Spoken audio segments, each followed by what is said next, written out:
or more. So, you know, putting the other thing in the middle seems like it's getting in your way. Again, just going from the numbers that may or Yes, may sir. not be right. Yeah, and don't Uh, change the name. It sounds kind of cool, the name you're using, but that is in essence also your first intro, right?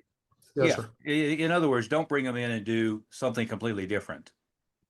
And then say, if you'd like to come in for a couple lessons, you know, or 2 or 3 weeks, we'll do that, right? That never works. Yeah, it's just that's just getting in the way of the whole thing.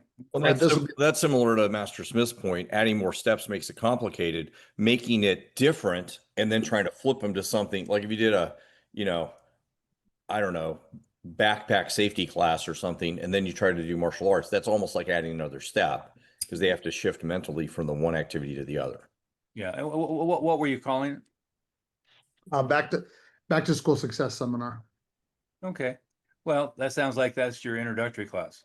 You know, the way they're going to be successful back to school as they enroll in martial And arts. the way you discipline. teach your first intro, and I've seen it, it talks about discipline, it talks about respect, it talks about character. So those are success steps. You might word it a little bit different to say these are the steps, and then you go right in and do it like you normally do, where you interject the verbiage in between some blocking or some punching or some kicking or something. I have a little, can I share my screen real quick? Sir? Sure. I have a little, web page that has what the same stuff that's on the flyer. So I'll see what you,